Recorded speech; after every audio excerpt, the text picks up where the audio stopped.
Así que iglesia, les bendigo en el nombre de Cristo Jesús. Gracias al Señor Dios Todopoderoso por sus vidas, por cada uno de ustedes, sus casas, sus hogares, por este tiempo que el Señor nos permite estar en comunión con Él, con su palabra. Y pedimos y hemos orado por la sabiduría del Espíritu Santo en nuestras vidas. Amén. Dice la Escritura, Romanos capítulo 11, iglesia. Romanos capítulo 11, los que tienen ahí sus Biblias, los que van tomando nota. Vamos a hablar un poquito del contexto. Recuérdense que, la escritura hay que interpretarla por los contextos, porque es la forma en que vamos a poder entender nosotros el mensaje de la escritura y nos va a quedar claro lo que el Señor quiere hablarnos, lo que en el momento en que se escribió se buscaba calar en la iglesia en el momento determinado. Y sabemos que pues aún el Señor sigue hablando, nos sigue instruyéndonos a través de la escritura y quiere calar ese mensaje también en nuestras vidas. Hoy quiere calar ese mensaje en la iglesia de hoy también. Recordémonos, el Señor es el mismo por los siglos de los siglos, siempre será el mismo. El Señor no cambia ni va a cambiar. Así que por eso es que, pues precisamente, creemos y esperamos en nuestro Señor y Dios Todopoderoso. Así que, iglesia, te invito ahí, si ya estás pues ubicado mucho mejor, recuérdate, Romanos capítulo 11, que ya no andemos como los gentiles. Mire que ahí ya hace esa diferenciación el apóstol Pablo, el Espíritu Santo a través del apóstol Pablo nos deja ese mensaje, porque ahora hemos sido injertados en el olivo silvestre, como está escrito en el libro de Hebreos, o sea, ya hacemos parte del pueblo de Dios, y eso lo hablamos en una ocasión, ¿no? Que ahora hacemos parte de la tribu de Judá, por cuanto el Señor Jesucristo desciende de la tribu de Judá, la tribu de la oración, la tribu de la exaltación. Esa era la tribu de los cantores, de los que adoraban, glorificaban al Señor Dios Todopoderoso, y generalmente eran los que iban repuntando, porque hemos visto muchos ejemplos en la Escritura, donde primero entraba la alabanza, la oración, la exaltación al Señor para abrir los cielos, para abrir y quitar, ¿no?, la oposición primero en los cielos, en los aires. Sabemos que eso hace parte de la guerra espiritual, y para que así la respuesta, la victoria, ¿no?, concedida del cielo, pues se manifestase aquí en la tierra. Recordemos que primero peleamos en espíritu para que se manifieste pues aquí en la tierra. Por eso el Señor, lo que atares en la tierra, ¿no?, será atado en los cielos, lo que desatares en la tierra será desatado en el cielo. Aunque ahí el contexto de este pasaje, iglesia, no nos olvidemos que nos está dando un contexto de perdón, o sea, cómo hemos perdonar al hermano es lo que está hablando el contexto. Precisamente de eso vamos a hablar hoy. Vamos a formar los contextos, aprender a formar contextos cuando estemos leyendo la escritura, porque es muy importante que nosotros aprendamos esto y que no solo lo aprendamos, sino que lo pongamos por obra cuando estemos leyendo la escritura. Es muy importante, iglesia, que aprendamos y pongamos por obra esto. Bueno, dice Romanos capítulo 11, versículo 11. Digo pues, ¿han tropezado los de Israel para que cayesen? En ninguna manera. Pero por su transgresión vino la salvación a los gentiles para provocarles a celos. Y si su transgresión es la riqueza del mundo y su defección la riqueza de los gentiles, ¿cuánto más su plena restauración? La restauración del pueblo judío para nosotros tenemos que orar, tenemos que pedirle al Señor por esto, o sea, porque, a ver, a nosotros, la parte religiosa cristiana, porque en la iglesia cristiana también hay una parte religiosa que se metió y que se estableció. Empezó desde Constantino para acá, con aquellos que siguieron en las cuevas. Entonces se formó esa pequeña división y empezó ese pleito, digamos, en la iglesia, donde hasta ahora lo estamos viendo. Recordemos que con Constantino no nace la iglesia cristiana. Con Constantino nace iglesia, con este emperador nace es la iglesia tradicional, la iglesia católica, que luego también se divide, ¿no? Que entre la iglesia ortodoxa griega, como se le llama, o esa es la otra parte del catolicismo, tienen su propio papa y tienen porque también se dividieron al ver muchas situaciones y cosas que estaban pasando. Eso, la historia pues nos enseña y nos muestra esto. Y quedó la iglesia tradicional, la que llegó por acá a Latinoamérica, la que se expandió desde Roma, ¿no? Fue conquistando Europa, llega de Roma, pasa a España y luego con la famoso descubrimiento, ¿no?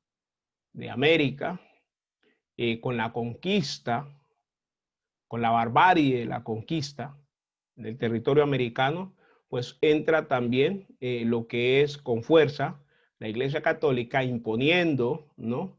A un Cristo que no es el Cristo del cual hablaba y decía la Escritura, porque venía acompañado de toda aquella campaña grecorromana que se metió con Constantino.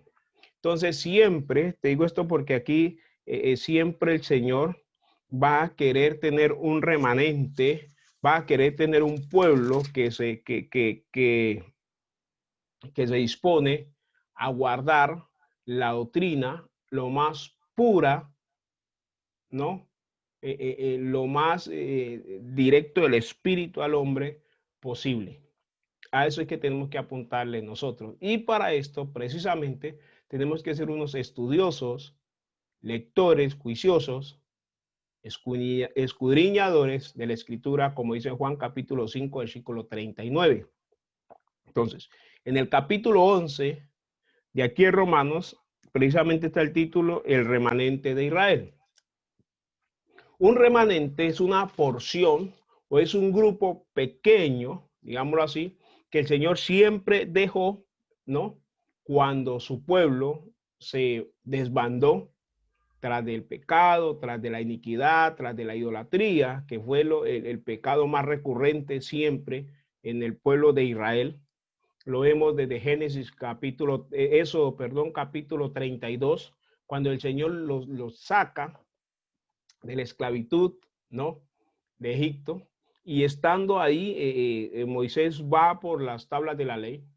Ellos consideran que como se demoró esos 40 días, creen que Dios lo mató, dicen ellos. Entonces quieren volverse a Egipto y para quitar la ofensa que le habían hecho a los dioses egipcios, supuestamente, piden que se haga un becerro de oro, el famoso becerro de oro. Te repito, eso capítulo 32, ahí está.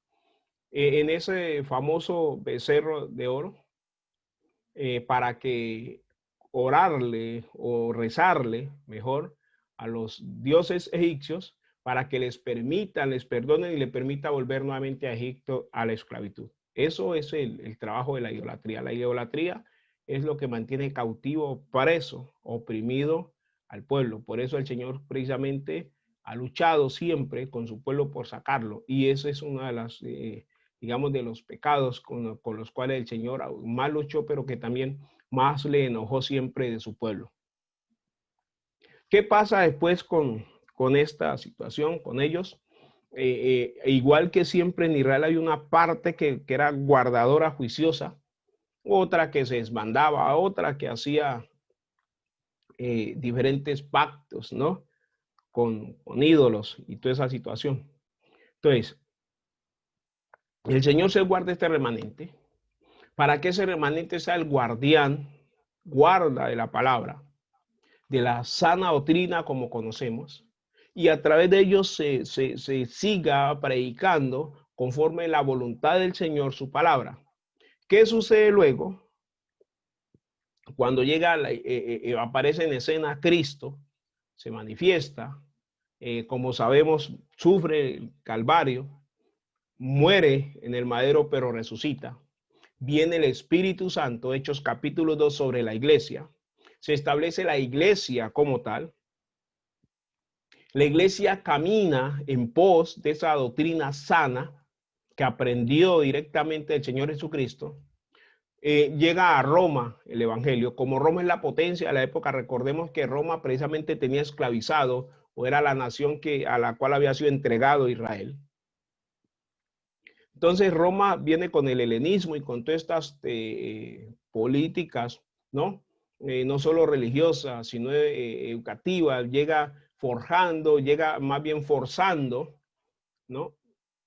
Que tiene que darse, ¿no? Lo que ellos creen, todos los pueblos que ellos van conquistando tienen que entrar en esa enseñanza del helenismo, como se le conoce. Por eso ahí es donde nacen ya lo que son las escuelas de la ley en el pueblo de Israel. En principio, cada familia, cada padre, él es el encargado de enseñar la ley a sus hijos. Pero ante la influencia romana, los muchachos empiezan como a desviarse un poco y entonces nacen las escuelas como tal y comienzan a llevar los niños para que les enseñen la ley, les enseñen lo que ellos conocen como el Pentateuco o la Torá. Bueno, empiezan a enseñarle la palabra porque por el oprobio, por la opresión romana, ya se hace más difícil que los padres sigan conservando la cultura. Ahí es donde nace el Talmud también, que es un conjunto de reglas que no hacen parte de lo dado por Dios al pueblo, sino que fue una estrategia del Sanedrín del tiempo, de los maestros, de los sacerdotes de la época, porque como el Señor cayó, dice que no volvió a hablar 400 años, que no habló ni por profeta ni por nada, se volvió a manifestar. Entonces, por eso está escrito que el pueblo sin profecía se desenfrena, porque sin profecía se desenfrena el pueblo. Entonces ellos empiezan a meter una cantidad de reglas que ellos consideran pertinentes para que precisamente el pueblo siga temiendo a Dios, pero no de la forma que yo le había dicho, porque se inventan ellos algo. Por ejemplo, cuando el Señor viene en Mateo, Mateo capítulo 13, les dice, les trata muy fuerte a ellos la clase religiosa y les dice que enseñan palabra de hombre como si fueran mandamientos de Dios. Por ejemplo, la orden de lavarse las manos 7 veces no aparece como tal en la ley, es simplemente lavarse las manos y eso está dentro de las leyes sanitarias porque es obvio y ahorita con este tiempo, ¿no? de pandemia, lo estamos viendo aún más relevante la necesidad de lavarnos las manos de manera seguida, cuando uno llega a la casa, cuando viene de la casa, ha tenido contacto con dinero, con una cantidad de cosas, con una cantidad de agentes contaminantes, como se le conoce, que generan bacterias, entonces lo mejor es entrar, lavar uno las manos y pues por la cuestión de la salubridad. Eso está dentro de las leyes sanitarias y ellos ya la metieron dentro de las leyes religiosas y además le aumentaron que era 7 veces el lavado de las manos. O sea, cada que se lavar las manos tenían que recitar una cantidad de plegarias que no estaban dispuestas por la ley y lavarse las manos 7 veces. Se lavan las manos, ya, volvían otra vez mientras recitan, porque aún lo hacen, la clase ortodoxa, ¿no? Más religiosa, lo sigue practicando este tipo de cosas. ¿Qué tiene que ver esto con la iglesia de hoy, con nosotros? Que de igual forma nosotros debemos observar la palabra de Dios, los mandamientos sí, pero no de una manera religiosa, no añadiéndole nosotros lo que consideremos, sino simplemente remitirnos a lo que el Señor dejó en su palabra. Entonces, cuando ya el pueblo aparece, te repito, en escena, la iglesia cristiana, es por eso que se presentan tantos choques, aún antes de que el Señor partiese. Recordemos aquel episodio donde en un sábado los discípulos van con hambre, con unas espigas y salen entonces a refutarle los religiosos al Señor Jesucristo, que por qué sus discípulos cogen espigas en sábado si eso estaba no permitido por la ley. Entonces ahí el Señor le dice, si su asno tiene sed, ustedes en día sábado no lo llevan a brevar, a darle agua, pues que sí, porque eso ellos lo acostumbraban a hacer. Entonces quebrantan el sábado y le dice hipócritas, fariseos hipócritas, ¿no? Que se tragan, cuelan el mosquito, pero se tragan el camello, ¿ya? Entonces, y una cantidad de cosas hipócritas. Miren primero la viga que está en tu ojo, antes mirar la paja en el ojo de tu hermano. Todo eso era que el Señor estaba atacando esa parte religiosa que tanta oposición le causó a él. Asimismo, cuando la iglesia, te repito, empieza, cuando la iglesia comienza su caminar, la iglesia primitiva como le conocemos, la iglesia cristiana, mejor como le conocemos desde sus tiempos primitivos, hay este choque, hay esta confrontación con la parte religiosa. Y luego, cuando se forma la iglesia católica, recuérdate, ten esto muy en cuenta, muy claro, iglesia. La iglesia cristiana no tiene su asiento, perdón, ni tiene su inicio en Roma, para nada. La iglesia cristiana nace con el Pentecostés, mucho tiempo antes de que llegase el cristianismo a Roma como tal. En Roma nace la iglesia católica, la iglesia tradicional. Por eso es que siempre le han hecho guerra y le han hecho guerra y han querido exterminar y acabar con el cristianismo. Y lo vemos en la Inquisición y todo lo que se hizo en la historia de la iglesia. ¿Por qué? Porque querían establecer ese papado grecorromano, ¿no? Esa hegemonía que nacía de Roma, porque recordémonos que Roma era un imperio y de hecho era un imperio muy cruel. Los romanos eran muy, pero muy crueles en la ejecución, en el trato con sus enemigos, y por eso trataban de esa forma tan cruel precisamente al pueblo judío, a Israel. Entonces se presenta esto, y por eso el apóstol Pablo es precisamente a los romanos que vienen con esta tendencia, que vienen marcados con este origen. Entonces empieza a hablarles de esto, empieza a decirle que ellos no se sientan ahora, que la gran cosa, discúlpenme esta expresión, pero es para hacerme entender mejor, por el hecho de que habían conocido a Cristo, más bien que entendiesen esta parte, que en el versículo 11, Romano 11 dice, digo pues, han tropezado los de Israel para que cayesen en ninguna manera, pero por su transgresión vino la salvación a los gentiles para provocarles a celos. Nosotros debemos estar agradecidos con Dios que cegó el entendimiento del pueblo judío para no recibir a Cristo, porque así se nos dio a nosotros la oportunidad de entrar y hacer parte ahora de los salvados, del pueblo de Dios en esta tierra. Ese era el propósito, ese es el propósito que tiene Dios con el pueblo judío. Por eso usted ve que a veces decimos, pero es que lo tienen todo, vieron todas las obras y ni así han creído. No, es que es propósito de Dios, es propósito del Señor Dios Todopoderoso. Por eso acá en el versículo, pero en el versículo 10, digamos desde el versículo 18, digamos desde el 17 para que formemos mejor el contexto. Yo quiero formarte, no, perdón, pero es que quiero formarte bien el contexto. No voy a saltarme ningún texto, no voy a saltarme ningún texto para que nos quede más claro. Entonces, mira lo que dice el versículo 12 de Romanos capítulo 11. Y si su transgresión es la riqueza del mundo, la transgresión del judío fue la riqueza del mundo. ¿Por qué? Porque es que cuando ellos transgreden la ley y no reciben a Cristo como Señor y Salvador, nosotros, los del mundo, o el mundo como se conoce, los mundanos que éramos antes, fuimos enriquecidos con la oportunidad de ser hechos hijos de Dios. Por eso es que Romanos 1, 11 y 12 dice lo siguiente. Porque a lo suyo vino, él vino a lo suyo a ejercer su ministerio, pero los suyos, o sea, los de su oficio, dice la traducción original, pero los de su oficio, o sea, los otros sacerdotes, no lo recibieron. No recibieron la doctrina, digamos, nueva que él traía, era nueva para ellos, pero era la doctrina del cielo. Era aplicar de manera efectiva el cumplimiento de la palabra del Señor. Eso era lo que buscaba. Ahora, recordemos que por la ley nadie podía ser salvo, porque nadie iba a guardar los 613 entre mandamientos, decretos, preceptos, estatutos y todo lo que había ahí. Nadie los iba a guardar porque el único que estaba capacitado para esto era precisamente Cristo el Señor. el Cordero perfecto, porque si no, no hubiese necesidad de su muerte y su sacrificio, pues cualquiera podía alcanzar salvación sin que mediase el derramamiento de la sangre del Cordero perfecto.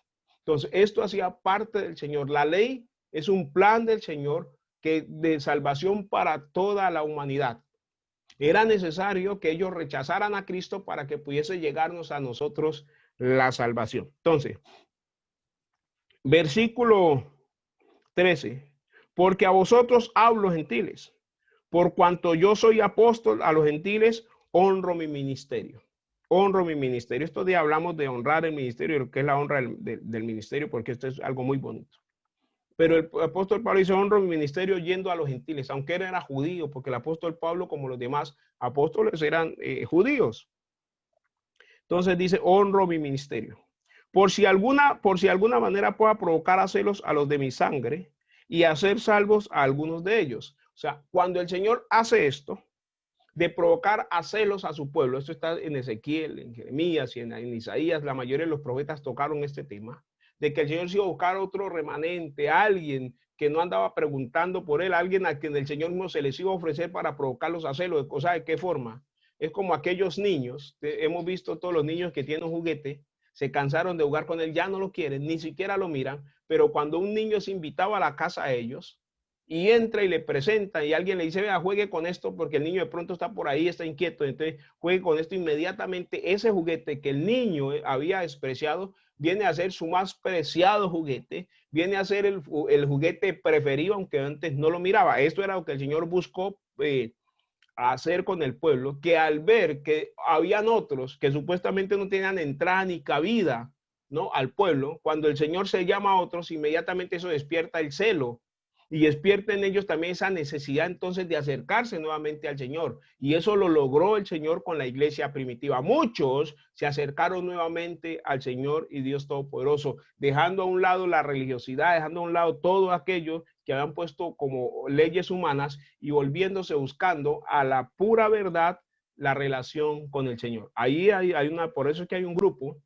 ¿no?, o un remanente de judíos que les conocemos como los ortodoxos, que son los que generalmente andan con el sombrerito, con el traje negro, la camisa blanca y que se dejan crecer esto, que se conocen como la gueja, se dejan crecer pues las patillas y sean las trencitas. Esa es la parte judía más ortodoxa, más conservadora, pero hay que agradecerle a Dios por ellos porque ellos son los que han dado la vida por dar a conocer la ley y así fue que a nosotros nos llegó precisamente la ley, la palabra del Señor que hoy estamos buscando obedecer. Entonces, versículo 14, por si alguna manera pueda provocar a celos a los de mi sangre y hacer salvos a algunos de ellos. Porque si su exclusión es la reconciliación del mundo, ¿qué será su admisión sino vida de entre los muertos? Así versículo 16, si las primicias son santas, también lo es lo más restante y es la raíz, y si la raíz pero no es santa, también lo son las ramas. Esto es muy importante que entendamos, iglesia. ¿Por qué?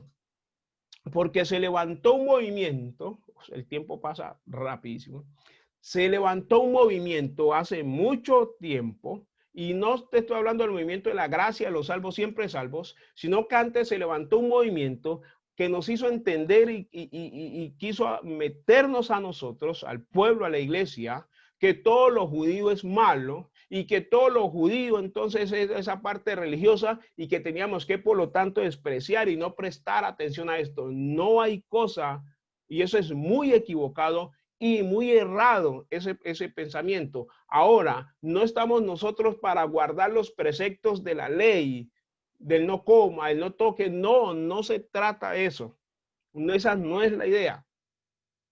Que volvamos a los movimientos de los sacrificios y esto, no, porque el Señor ese no es lo que el Señor nos llamó a hacer a nosotros. Nuestro sacrificio ya fue ejecutado. Cristo Jesús ya murió por nosotros. Ese es el máximo de todos los sacrificios, el Cordero perfecto. Pero esto no nos exime a nosotros de guardar la palabra del Señor, de guardar sus mandamientos que Él los redimió. ¿En qué dijo? Amarás al Señor tu Dios con toda tu alma, con toda tu mente, con todo tu corazón y a tu prójimo como a ti mismo. Ahí, en esto se resume toda la ley. Pero el no matarás, el no hurtarás, el no mentiras, no codiciarás. Todo eso está ahí y está vigente. Porque se levantó un movimiento dentro de la iglesia cristiana, te estoy hablando, muy liberal. O sea, que como que todo estaba permitido. No, eso no es así. No te dejes engañar y no te vayas a dejar engañar. Eso no es así. Eso no es así. Y aquí la palabra, digamos, pues nos lo está aclarando. Por eso dice el versículo 17, ¿no? Si las ramas, el 16, y si la raíz es santa, también lo son las ramas. Nosotros debemos buscar y amar la santidad, porque si algo no se le puede desconocer al pueblo judío ortodoxo y a todo aquel que sigue conservando, agradar al Señor, es que están amando, buscando la santidad. Lo que pasa es que ellos se equivocan en que creen que pueden lograr la santidad por ellos mismos. No, sin Cristo no hay, no podemos alcanzar santidad. Y también debemos entender algo. Nosotros el deseo de santidad está en nosotros, pero de alguna u otra forma podemos en un momento determinado fallar. Es tan así que el Señor dijo que el que sabe hacer lo bueno y no lo hace les contado como pecado. Así de sencillo, eso dice el Espíritu Santo. Ahora, la ley en algunas cosas era más flexible, aunque parezca mentira, aunque esto parezca contrario a la misma gracia. Recuérdate que la ley estaba diciendo que cualquiera que se acostase con una mujer cometía adulterio. Ahora, el Señor Jesucristo dijo, cualquiera que mire a una mujer para codiciarle, ya adulteró con ella, que en su corazón, ya pecó en su corazón. Entonces el Señor llevó la escala del pecado a algo que va más allá. No solo el hecho, el resultado en la carne, sino esa intención. Por eso es que Hebreos 4:12 dice que la palabra del Señor discierne aún las intenciones del pensamiento, los pensamientos, los deseos del corazón los discierne para darte una alerta antes de que consumes en un momento determinado algún tipo de pecado. Eso es lo que está diciendo. Por eso Santiago dice que Dios no tenta a nadie, ni él no puede ser tentado. Así es que cuando alguno es tentado, no diga que es tentado de parte de Dios, pues Dios no puede ser tentado, ni él tenta ni tienta a nadie, sino que cada uno de su propia concupiscencia, cuando es arrastrado y seducido, y cuando ya va y concreta el pecado, entonces dice la Escritura que da como el resultado de esto es que la muerte. ¿De qué muerte está hablando? Hay gente que vive pecando y no se muere ahí mismo, sino que está hablando de una muerte espiritual. Por eso el Señor ya nos dio esa connotación y llevó el pecado a ese otro punto donde la ley no lo llevaba. La ley simplemente decía, haz esto y vivirás. O sea, la gente creía que si no hacía una cosa o se hacía la otra, ya ahí estaba arreglado. Y ese era el problema y sigue siendo el problema de la ley. Por eso nosotros debemos aprovechar la libertad que tenemos en Cristo, pero el apóstol Pablo aclara también muy ciertamente que no aprovechemos la libertad como ocasión de pecado, como libertinaje. No, no, no. Una libertad bien guardada, una libertad bien llevada, una libertad que por el Espíritu Santo yo puedo conservar, porque el Espíritu Santo nos está diciendo qué está permitido, qué Dios permite y qué Dios aborrece y qué es lo que al Señor no le gusta. Por eso estamos formando este contexto. ¿Por qué vamos a formar este contexto? Y vamos a seguir avanzando, ¿ya? Al versículo 17 dice, pues si algunas de las ramas fueron desgajadas y tú siendo olivo silvestre, has sido injertado en lugar de ellas y has sido hecho participante de la raíz y de la rica savia del olivo, del Espíritu Santo, no te jactes contra las ramas, y si te jactas, sabe que no sustentas tú a la raíz, sino la raíz a ti. O sea, nosotros no vamos a sustentar en esto al pueblo judío, sino que ellos, con la sabiduría, con el conocimiento, con lo que Dios les dio, con que ellos tienen de primera mano, digamos, ahí es que nosotros debemos mirar para aprender, iglesia. Te repito, no te desengañar respecto a que todos los judíos malos. No te estoy mandando tampoco a que guardes los rituales de la ley. No, escúchame esto. Pero sí, cuando pongas a estudiar la escritura, estudia sobre las costumbres, porque es necesario que estudiemos sobre las costumbres judías y vamos a entender una gran cantidad de cosas. Por ejemplo, es tan sencillo, Juan capítulo 4. Si nosotros, ahí el Señor, cuando ella dice judíos y samaritanos no se hablan, tenemos que remontarnos años atrás, ¿no? En el último exilio que habían tenido, el último exilio que habían tenido, ¿ya? Ahí Babilonia los cautiva y se lleva todos los que habitaban Samaria, pero que eran del pueblo pues hebreo, judíos como tal, fueron llevados a Babilonia y se trajo otro pueblo, Babilonia trajo otra gente, ¿no? Los trajo de ese pueblo y los puso en Samaria. ¿Por qué hacían esto? Y ojo con esto, porque esto es muy importante que lo tengamos en cuenta. Cuando estos conquistaban, cuando estos pueblos conquistaban, esas naciones conquistaban un pueblo mejor, entonces llevaban la gente de aquí para allá y los de allá los traían para quitar, borrar de ellos la cultura. ¿Cómo así para quitar la cultura? Claro, porque al quitarte de la cultura te quitan tu fe y te quitan las creencias. O sea, eh, si alguien lo llevan, lo mueven, es muy probable que como allá va a estar rodeado de más gente, ¿no? Que dominan una cultura, una manera de pensar, él termine convirtiéndose a ellos. Ojo con esto, por eso dice la palabra Jeremías 3:15, conviertas en ellos a ti y tú no te conviertas a ellos. Lo que buscaban era precisamente eso. ¿Cómo el enemigo trabaja con esto hoy? Cuando estamos en medio del mundo. Los que tienen tanto trato con gente del mundo. Los que trabajan en medio, donde la mayoría pues son gente del mundo, que no conocen a Cristo.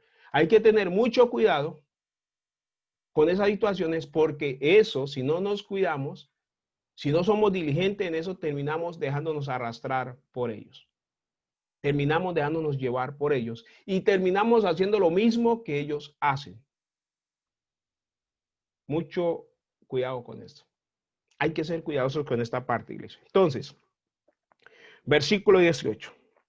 Si no te jactes, perdón, contra las ramas, y si te jactas, sabe que no sustenta toda la raíz, sino la raíz a ti. Más, pues, perdón, versículo 9, pues las ramas dirás, fueron desgajadas para que yo fuese injertado. Es cierto, el pueblo de Israel, el Señor puso esa incredulidad para que nosotros pudiésemos creer. Amén. Bien por su incredulidad fueron desgajadas, pero tú por la fe estás en pie. No te ensorbezcas, sino teme. O sea, no te ensorbezcas, no te creas mejor que los judíos porque ellos no han aceptado a Cristo, sino que ten en cuenta que esto hace parte del plan de Dios, sino más bien teme para que no sea que te pase lo mismo, que tu fe sea torpeada. Pero sigamos adelante porque quiero llevarte. Entonces dice el versículo 22, porque si no perdonó a las ramas naturales, a ti tampoco te perdonará. Está hablando aquel que no sabe guardar, que no sabe apreciar, que no sabe honrar el hecho de haber sido escogido, tomado por Dios para salvación.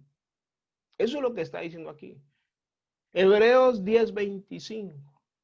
El 26 dice que aquellos que no saben honrar esto, que menosprecian, que desprecian esto, dice que ya no habrá más remisión por su pecado, ya no habrá nada más que hacer. Ahí es clara la escritura lo que está diciendo.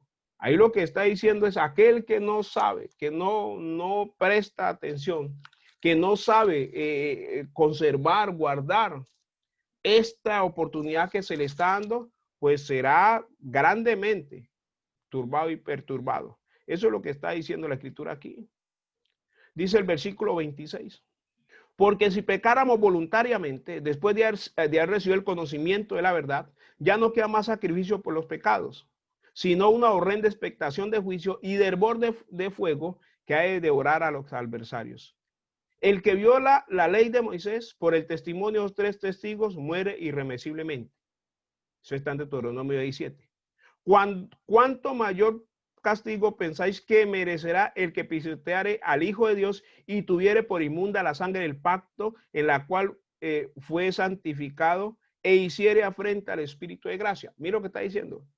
La sangre del pacto por la cual fue santificado. Ya fuimos santificados. Por eso es que ahora tenemos que perseverar en nuestra fe. Por eso dice Mateo 24:3, el que persevere hasta el fin, este será salvo. Y aquí en Hebreos, en Hebreos capítulo 10 nos está diciendo precisamente eso. ¿Dónde irá a parar? Hiciera frente al Espíritu de gracia, o sea, el Espíritu de gracia, el Espíritu que por el favor, por la gracia, valga la redundancia de Dios, porque no nos merecíamos tanto, vino Dios y nos lo dio, lo derramó desde el día de Pentecostés, y así a todo aquel que va creyendo, va recibiendo lo que es el Espíritu Santo de Dios, que es nuestra guía. Por eso el Señor Dios, el Espíritu Santo llevará toda la verdad, el Espíritu Santo es el que nos guía en la verdad, nos mantiene, nos sostiene en la verdad, para que nosotros nos sostengamos, nos mantengamos, iglesia, en el cumplimiento de la Escritura, de la palabra, de lo escrito, de lo dado por Dios. Tenemos que tener mucho cuidado, porque por eso dice 1 Timoteo capítulo 4, versículo 1, teniendo en cuenta esto, que en los postreros días muchos apostatarán de la fe, escuchando a espíritus de demonios, a espíritus engañadores y a doctrinas de demonios. O sea, ¿qué significa esto? Doctrinas y gente que por no resistir la sana doctrina empiezan a cambiar la palabra porque no acomodan su vida a la palabra, sino que quieren acomodar la palabra a su estilo de vida. Por eso, iglesia, te hago siempre énfasis, por favor, estudia, escudriña la palabra, iglesia. Es como un ruego que te hago, para que no te dejes engañar, para que no te dejes mover de tu sincera fidelidad al Señor, para que sea que si yo mismo, como yo el apóstol Pablo, si un ángel del cielo o yo mismo, yo el apóstol Pablo, les traigo un evangelio diferente, ustedes se muevan, no se dejen arrastrar, se pellizquen, porque estamos hablando de la salvación, de tu salvación, que es importante. Por eso es que el Señor Jesucristo murió en el madero para darte salvación. Ahora, ¿qué nos toca a nosotros? Perseverar por nuestra salvación, pelear todos los días por sostenernos y mantenernos en el camino de salvación. Te repito, Mateo 24, 13, el que persevere hasta el fin, este será salvo. El que persevere, ¿qué? Amando, deseando, buscando la santidad de parte de Dios, no por tus propias fuerzas, no por tus propios métodos, sino bajo la guía, la dirección del Espíritu Santo de Dios, porque el Espíritu Santo es el único agente autorizado, digámoslo así, por Dios, que tiene licencia del cielo para ayudarnos en esta lucha, en esta pelea. Porque no se trata de que tú intentes métodos, porque tú puedes inventarte la cantidad de métodos humanos que pueden, y no va a ser igual. Es tan sencillo como cuando tú le dices, Espíritu Santo, por favor, ayúdame a levantarme, necesito levantarme a tal hora, necesito levantarme a orar, a buscar, y tú te levantas así, totalmente despejado, despierto. Pero cuando uno se levanta ahí, porque uno, pues en su voluntad, y eso está bien, que uno quiere, Señor, yo me propongo a levantarme a las 3 de la mañana, Señor, y entonces uno se levanta así, pero no se levanta igual, si uno levanta como está, y tiene que ir de pronto al baño, echarse algo en la cara, y toda la cuestión, y tiende, y cuántas veces queremos levantarnos, pero como que nos gana, y más bien nos volteamos para el otro lado, esas cuestiones, pero cuando es del Espíritu es inmediato, así, insofacto, uno se levanta y está despierto. Esa es la gran diferencia. Cuando es por el Espíritu Santo y cuando es con nuestras propias fuerzas. Y en nuestras propias fuerzas no hay cómo hacerlo. Por eso es que hay gente que se aburre del Evangelio y deja de perseverar. ¿Por qué? Porque no buscan la guía, la ayuda, la dirección del Espíritu Santo de Dios, sino que quieren hacer las cosas en sus fuerzas. Y así no es. Esto no es con fuerza ni con espada. Es con el Espíritu Santo de Dios, dice el Señor Dios Todopoderoso.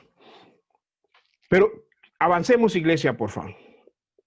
Entonces, por ahí dice el versículo, el 21 ya lo vimos, ¿no? Si no perdonó a las ramas naturales, a ti tampoco te perdonará.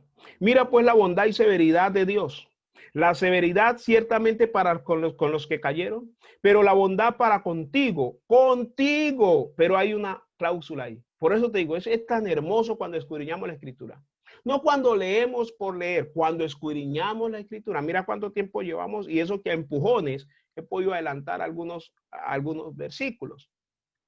Dice el versículo 22, mira pues la bondad y la severidad de Dios.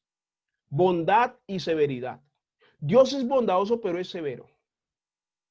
Él no tendrá por inocente al culpable. Eso tenemos que tenerlo claro. Y esta es la parte que los que quieren ese cristianismo fácil, liviano, no les gusta que se le hablen. Y ahí es cuando a nosotros nos tratan de religiosos, de extremistas, de extremos. No, lo dice la Escritura, ¿qué hacemos? Pues tenemos que hablar lo que dice la Escritura. Tenemos que enseñar lo que dice la Escritura, iglesia. Tenemos que hacerlo. Si no, como dicen por ahí, dice un gran amigo mío, apague y vámonos, que siempre sale con esa frase, y no apague y vámonos. Claro, eso se trata, de perseverar en la verdad, de sostenernos, de mantenernos en la verdad. Entonces mira lo que dice el versículo 22. Mirad pues la bondad y la severidad de Dios. Bondad y severidad. La severidad ciertamente para los que cayeron, con los que cayeron. Aquí está hablando precisamente de aquellos que negaron, porque hay unos que así de raíz negaron pues al maestro por su parte religiosa. Eso es un trato diferente que el Señor ha tenido con ellos. Sigue diciendo el versículo 22, perdón. Pero la bondad para contigo, mira la bondad de Dios para contigo. Por eso es que hemos de ser agradecidos con el Señor. Miremos la bondad de Dios para con nosotros, iglesia. Si permaneces en esa bondad. ¿Cómo? Si permaneces en esa bondad. Mateo 24, 13, tengo que volver a repetir. Si permaneces en esa bondad. Ahí está la bondad de Dios para contigo y conmigo. Pues de otra manera, tú también serás cortado. Severo, ¿sí o no? Pero es la Escritura y así lo dice, iglesia. ¿La cambiamos? No podemos cambiar la Escritura. ¿Ponemos algo que suene menos? No podemos. Es la Escritura. Y es lo que dice la Escritura. Por donde quiera que lo miremos, donde leamos la Escritura nos va a llevar siempre a este punto de perseverar. Te recuerdo, no por nuestras propias fuerzas. Se trata de simplemente aceptar la ayuda del Espíritu Santo y nuestra vida cristiana no va a ser una cosa gravosa, no va a ser una cosa que va a causar peso, incomodidad, que como que no nos, o sea, que quisiéramos abortar porque ya no podemos más. Al contrario, a través del Espíritu Santo uno se goza su vida cristiana, uno se goza la parte ministerial, uno se goza la parte relacional con la iglesia, con los hermanos, aún la parte relacional con el mundo y con todo lo que se levanta uno se lo goza, porque uno ve que está cumpliendo la palabra y eso le da uno ánimo antes para ir a ganarse o no ganarse, porque nosotros no nos ganamos a nadie. Cristo nos ganó a todos en la cruz para ir a conducir a estas personas que están en tinieblas a la luz, para ir a llevar a estas personas, sacarlas de la ignorancia, del pecado, ¿no? Al conocimiento de la verdad, de la santidad que es en Cristo Jesús, para que aprendan a aborrecer el pecado como nosotros hemos aprendido del Padre por el Espíritu Santo a aborrecer el pecado y a aborrecer todo tipo de mal. Nosotros aborrecemos toda especie de mal. Y si hay un mal que a ti te seduce, que tú camas, entonces ahí hay un problema, pero ese problema lo resuelves ¿cómo? Con el Espíritu Santo. Primero confesando y pidiendo la ayuda del Espíritu Santo que te dé las fuerzas para que no amar más ninguna especie de mal, sino sostenerte en el bien, en la bondad y en la misericordia que es en Cristo Jesús, Señor nuestro. Entonces, dice el versículo 23. Y aún ellos, si no permanecieren en incredulidad, serán injertados. Por eso es que, por el tiempo, lo que falta, lo que resta, ellos van a terminar aceptando a Cristo Jesús. Claro que sí, porque hay un propósito de Dios y lo vamos a ver aquí. Mira lo que dice. Versículo 23. Y aún ellos, si no permanecieren en incredulidad, serán injertados. Está hablando de un tiempo futuro cuando Cristo se manifieste plenamente, ellos, los que crean. Porque si algunos si aún con esto sigue negando, ahí ya el destino es diferente y es lo que está diciendo aquí. Pues poderoso es Dios para volverlos a injertar. Versículo 24. Porque si tú fuiste cortado del que por naturaleza es olivo silvestre y contra naturaleza fuiste injertado en el buen olivo, contra naturaleza que nosotros no nos merecíamos ser parte del pueblo, cuánto más estos que son las ramas naturales serán injertados en su propio olivo, cuánto más los que crean. ¿Y qué es lo que pasa con esto? Porque tiene que cumplirse, dice aquí la palabra, que tiene que cumplirse un número que está establecido por el Señor. Esto hace parte de esos misterios que tiene la Escritura. Dice que hasta que el número, el total de los gentiles entre a salvación. Dice el versículo 25, porque no quiero, hermanos, que ignoréis este misterio, para que no seáis arrogantes en cuanto a vosotros mismos, que ha acontecido a Israel endurecimiento en parte hasta que haya entrado la plenitud de los gentiles. Esto es de los misterios que hay, iglesia, en la palabra. hasta que haya entrado la plenitud de los gentiles. O sea, hay un número establecido por el Señor. Parece. Porque todos los gentiles, todos aquellos que no somos judíos de nacimiento como tal, no vamos, o no van, mejor, corrijamos, a ser salvos. ¿Cuántas personas en este mismo instante se están muriendo sin Cristo en el corazón? Y la escritura es clara. El que se muere apartado, el que no se reconcilió, el que no aceptó a Cristo en su corazón antes de, pues desafortunadamente, y no nos gozamos con esto, al contrario, esto nos entristece, iglesia, de saber que hay gente que se está yendo, está partiendo de esta tierra sin Cristo en su corazón. Eso nos entristece y también a la vez nos apura a predicar el evangelio del reino a aquellos que están en tinieblas para que sean salvos en Cristo Jesús. Entonces, eso es lo que está diciendo aquí y es uno de los misterios. Y dice el versículo 26, y luego todo Israel será salvo como está escrito. Ay, ay, ay. Aquí nos vamos encontrando misterios, ¿sí o no? Dice que hasta la plenitud de los gentiles entre, pero dice que luego todo Israel será salvo. No dice que una parte, todo Israel será salvo. Porque como dice acá más adelante, ¿no? Irrevocables son los dones del llamamiento del Señor. Y el Señor prometió, hizo una promesa a Abraham. Pero mírate ahí la cuestión. Por eso es que tú tienes que considerarte un privilegiado. En serio, considérate un privilegiado. Y sea agradecido con Dios. Nosotros debemos considerar, tener en cuenta el privilegio que el Señor nos ha dado y ser agradecidos con Él para servirle, para honrarlo. Tú no eres mejor que muchos que están por fuera. Yo no soy mejor de muchos que están por fuera. O sea, ninguno de nosotros, nosotros podemos ser mejores personas, digamos, que algunos, pero hay otras muchas personas, digámoslo así, que son mejores personas que nosotros y que tal vez se merecieran más en este momento haber hallado salvación en Cristo Jesús. Considera esto, iglesia. Debemos considerar esto para ser agradecidos con el Señor. En el mundo, y nosotros somos sinceros al reconocer esto, yo por lo menos lo reconozco, yo sé que tú también, hay personas que son moralmente mejor que nosotros. Hay personas que son moralmente mejor que nosotros. No se pasan un semáforo en rojo. No le hacen en serio. No desean el mal contra nadie. Pero nosotros sabemos que eso no alcanza para ser salvo. Yo conozco hombres en el mundo, se casaron, llevan años casados, no han faltado, no le han fallado a su esposa. Son excelentes vecinos, familiares, hermanos, primos, o sea, son excelentes hijos.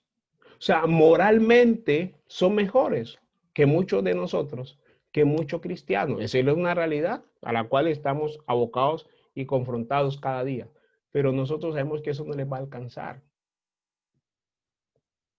Pero a nosotros, por el simple hecho, y simple sabemos que es una forma de hablar porque esto no es simple, sino más bien por el grandioso hecho, corrijamos, por el grandioso hecho de que el Espíritu Santo hoy nos convenció de nuestro pecado para que nos arrepintiésemos y para que aceptásemos a Cristo Jesús en nuestro corazón y decidiéramos vivir conforme a la vida del Espíritu, dejándonos corregir por Él y cada día luchando contra nosotros mismos, o sea, contra el viejo hombre, luchando cada día contra el pecado que quiere seducirnos, contra la maldad que quiere cernirse sobre nosotros. Levantándonos cada día con los ánimos del Señor, tomando nuevas fuerzas, aunque a veces quisiéramos abandonar la carrera, pero nos levantamos, nos llenamos de fuerzas para seguir batallando y peleando la buena batalla de la fe. A nosotros,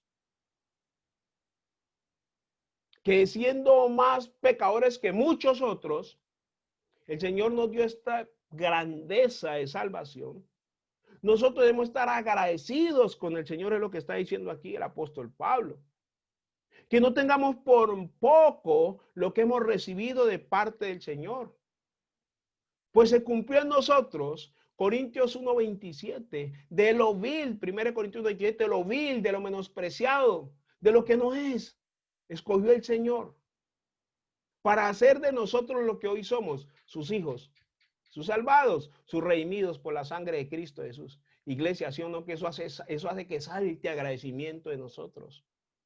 Eso hace que salte agradecimiento de nuestras vidas. Y ya que te llevé a este punto que quería tenerte, del agradecimiento, de ser agradecidos con el Señor, de entender que no somos mejores que nadie, pero Dios así tuvo por a bien, por su propia iniciativa, hacernos sus hijos cuando éramos de pronto los que menos merecíamos ser sus hijos. Nos ha dado esta oportunidad tan grande, la aprovechemos. No la descuidemos, como está escrito en Hebreos capítulo 2, versículo 1. Y si el justo con dificultad se salva, ¿dónde irá a parar el impío, el pecador? Y dice, ¿y dónde vamos a parar nosotros si descuidamos esta salvación tan grande? Hay que atesorar, cuidar nuestra salvación. ¿Cómo lo hacemos?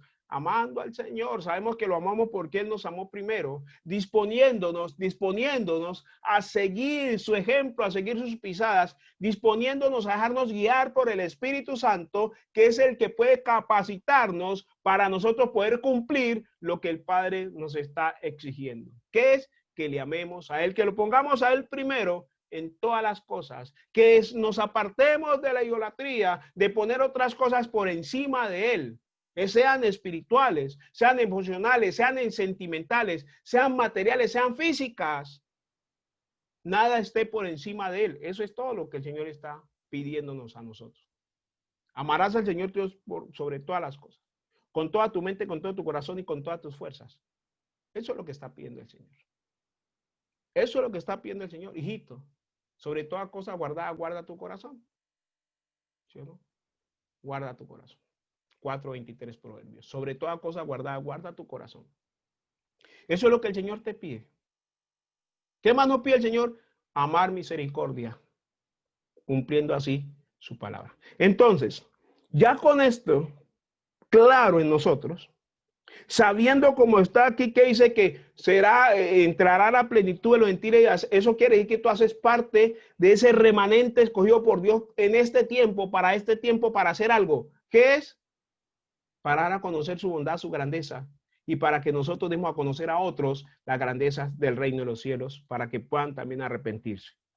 Dice que cuando esto pase, que cuando todo esto sucede, que cuando la palabra sea predicada en todo el mundo, porque entonces ahí vendrá el fin. Eso es lo que quiere decir aquí. Hasta que no llegue la palabra a la plenitud de los gentiles. Escúchame esto. Esto es lo que dice esto. Esto es lo que el Espíritu Santo revela sobre este pasaje. Damos gloria al Señor porque está revelando en este momento de qué se trata esto. No es la predestinación que dicen algunos por ahí, que algunos ya nacen para que se pierdan y otros nacen para que ya para salvación. No está diciendo eso. ¿Sabes qué está diciendo aquí? Hasta que el evangelio sea predicado. ¿Dónde dice esto? Mateo 24:13, ¿sí o no? Mateo 24, perdón, será predicado el evangelio del reino a toda criatura y entonces, ¿qué? Vendrá el fin. Porque será predicado el evangelio del reino a toda criatura y entonces vendrá el fin. Por eso es que es tan importante y es imperativo, iglesia, que tú y yo, por favor, prediquemos el evangelio. Tú que estás en medio de esos compañeros que no conocen, compárteles. Vamos a compartir, vamos a hablar el evangelio del reino. Vamos a hallar las buenas nuevas de salvación. El que creyere y fuera bautizado y la palabra será salvo. El que no, desafortunadamente, será condenado. Eso lo dice la Escritura. Juan capítulo 3.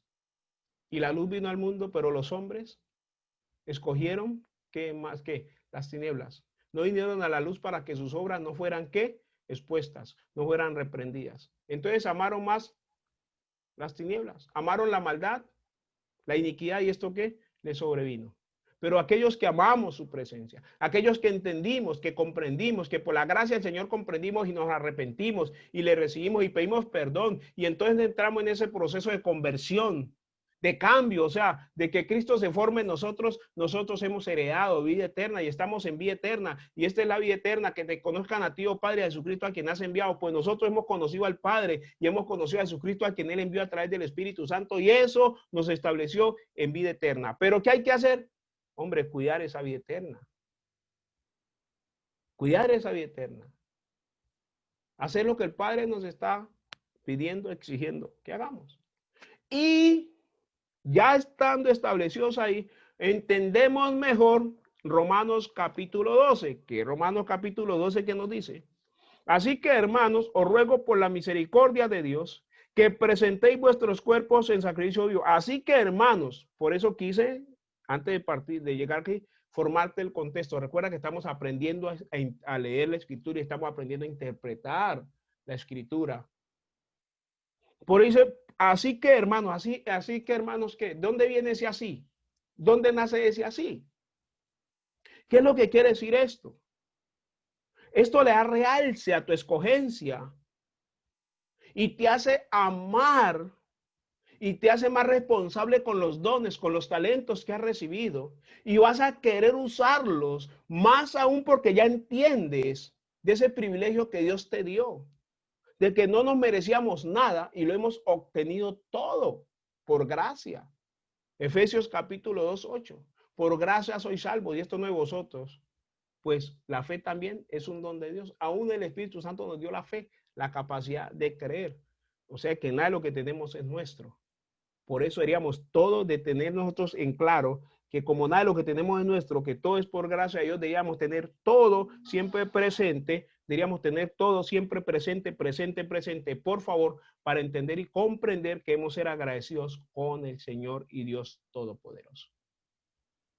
Debemos tener eso en claro y presente, iglesia, por favor. Porque así vamos a poderle servir mejor al Señor, te lo aseguro. Entonces, acá ya Romanos 2 está hablando de los deberes cristianos. Y empieza a decirnos de los dones. Versículo 1 dice: así, hermanos, que os ruego por la misericordia de Dios que presentéis vuestros cuerpos en sacrificio vivo, santo, agradable a Dios, que es vuestro culto racional. ¿Tú quieres presentar un culto racional? Entonces, ahí está. Aquí está. ¿Cuál es el culto racional? ¿Cuál es el culto? Que presentéis vuestros cuerpos en sacrificio vivo. O sea, que llevemos cautiva la obra de la carne, que no nos debemos llevar ni mover de los deseos de la carne para fallarle al Señor. ¿Cuáles son la obra de la carne? Gálatas capítulo 5, ahí las encuentras. Del versículo 21, no, del versículo 16 en adelante encuentras esto. Gálatas 5, 16. Porque el 21 en adelante encontramos lo que es el fruto del Espíritu, de cómo se contraponen los dos. Así que tú que estás tomando nota, por favor, anota. Ahí, toma nota de esto. Gálatas 5, 16. Lo vas a poder leer hasta el 23. Del 16 en adelante habla de la obra o de las obras de la carne. Y del 21 en adelante habla del fruto del Espíritu. Entonces, versículo 2. No os conforméis a este siglo. O sea, no nos conformemos a este mundo, a lo que hace el mundo.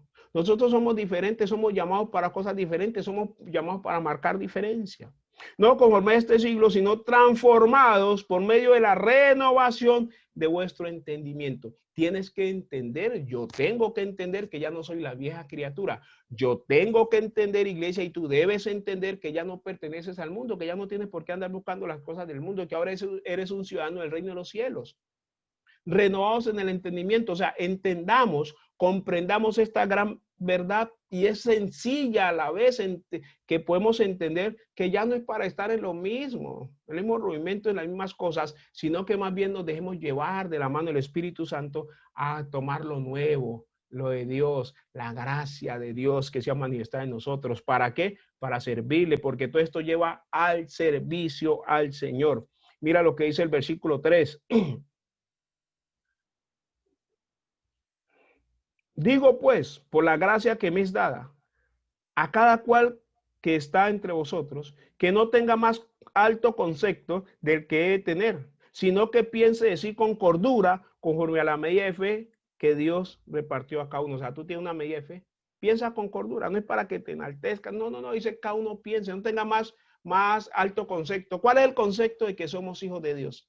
¿Cuál es el concepto de que somos siervos del Señor? ¿Cuál es el concepto de que es por gracia que aquí estamos? De que no somos mejores que otros, sino que simplemente es por la gracia y el favor de Dios. Eso es lo que está diciendo aquí. Eso nos mantiene en humildad, nos mantiene en sencillez, nos mantiene, como decimos, con los pies en la tierra, pero con la mente y el corazón puestos en el cielo.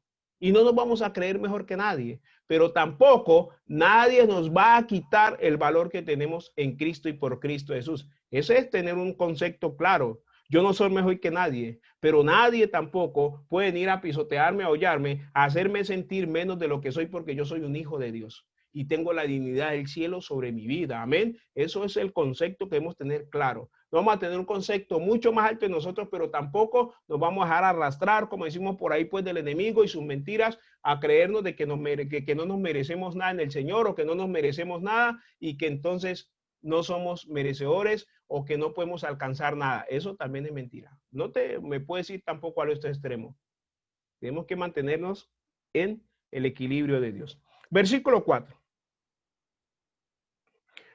Porque de la manera que en un cuerpo tenemos muchos miembros, pero no todos los miembros tienen la misma función, así nosotros, siendo muchos, somos un cuerpo en Cristo y todos miembros los unos de los otros. Somos miembros los unos, no necesitamos.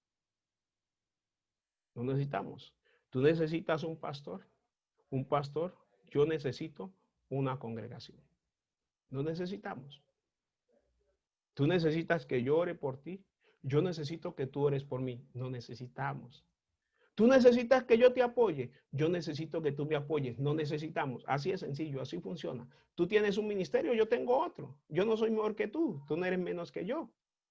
Simplemente que tú tienes un ministerio diferente al que el Señor me dio a mí, pero nos complementamos los unos a los otros. Amén. De eso se trata. Recuérdate que la iglesia es un cuerpo, un organismo vivo, un organismo vivo. Yo tengo una función dentro del cuerpo, gloria a Dios, amén por ello, pero tú tienes una función también dentro de ese cuerpo, gloria a Dios, aleluya, amén por ello. Si tú dejas de cumplir tu parte, me perjudicas, porque el cuerpo no va a estar completo. Si yo dejo de cumplir mi parte, te perjudico, porque el cuerpo no va a estar completo. Es así de sencillo como funciona, iglesia. Por eso, volvemos un poquitico atrás. No tengamos más alto concepto que debemos tener. Simplemente somos miembros los unos de los otros. Estamos tomados, unidos por el Espíritu Santo de Dios. Como los cuerpos están unidos unos con otros por los nervios, por las coyunturas, por los tendones, por las venas, por los nervios, ¿no? Por cada nervio que pasa, que recorre el cuerpo, que nos permite sentir.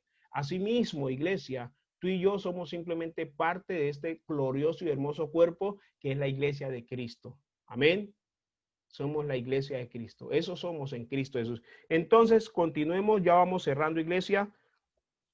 El versículo, esto solo te lo voy a leer, es muy claro, te lo voy a leer, y tú vas a orarle al Señor Dios Todopoderoso y le vas a pedir que te ayude por el Espíritu Santo a que cumplas tu ministerio, a que cumplas tu llamado, ¿ok? Ya vamos terminando. Te dice la palabra del Señor así, mira lo que dice. El versículo 6. De manera que teniendo diferentes dones, según la gracia que nos es dada, si el de profecía, úsese conforme a la medida de la fe. O si de servicio, en servir. O el que enseña, en la enseñanza. El que exhorta, en la exhortación. El que reparte con liberalidad. El que preside con solicitud. El que hace misericordia con alegría. El amor sea sin fingimiento. Aborrecer lo malo. Seguid lo bueno. Amados los unos a los otros con amor fraternal, en cuanto a honra, prefiriéndonos que los unos a los otros. Esto sí que es importante. Yo prefiero a mi hermano, tengo que preferir a mi hermano en la fe, en un momento determinado, más, si es necesario, más que un hermano en la carne que anda perdido en su mundo, en su vagancia, en su cosa. Esto es fuerte, pero es una realidad. Si entre los dos me toca evaluar en un momento determinado, ¿qué dice la escritura aquí? Recuérdate que mi madre y mis hermanos, dijo el Señor Jesucristo, son los que hacen la voluntad de mi Padre que está en los cielos. Eso lo dijo el Señor. No nos lo inventamos nosotros, lo dijo el Señor y Dios Todopoderoso. Y eso es que nosotros debemos caminar en esos preceptos. Y eso precisamente es lo que nosotros debemos buscar, obedecer la escritura de esa forma. Amén. Hay cosas en la iglesia que son, en la palabra, que son bien confrontativas, pero pues nosotros estamos para servir al Señor, para seguirlo a Él, agradarlo a Él antes que agradar que a los hombres. Es el principio fundamental del Evangelio. Entonces, ahí nos dice esto la la escritura, iglesia, amados los unos a los otros, con amor fraternal en cuanto a honra, previéndonos que los unos a los otros. En lo que requiere diligencia, no perezoso, ferviente en el espíritu, sirviendo al Señor. Y te dejo para que tú leas, por favor, todo este capítulo 12 de Romanos. Ya entendimos de dónde viene la parte de que somos miembros del cuerpo, ya entendimos por qué los dones y ya entendimos por qué nosotros debemos honrar al Señor con todo nuestro agradecimiento por los dones que hemos recibido. Y quiero dejarte claro, iglesia, por favor, ora. Y tú ya sabes los dones que tienes. Tú ya conoces el ministerio que tienes. Dile, Espíritu Santo, ayúdame a cumplir mi ministerio, ayúdame a cumplir mi trabajo dentro del cuerpo. En el pueblo del Señor habían diferentes oficios que cada uno iba haciendo y cada uno se ocupaba de precisamente, perdón, de cumplir con su oficio, ¿ok? Así es que vamos, iglesia, por favor, en el nombre de Jesús Hamachía, a buscar cumplir nuestro oficio. Hay diferentes oficios en la iglesia. Luego, con la gracia y el favor de Dios, si el Señor nos los permite, ¿qué te parece si dentro de 8 días jueves hablamos precisamente de los oficios que hay en la iglesia? Pero tú ya sabes tu oficio, cúmplelo, vamos, cúmplelo. El Señor te tiene en medio de la congregación precisamente por eso, porque hay un llamado en tu vida y hay un propósito de Dios para que tú cumplas en esta vida en medio de la congregación. Así es que, iglesia, bendiciones te doy en el nombre de Cristo Jesús. Doy gracias al Señor Dios Todopoderoso, te bendigo en el nombre de Cristo.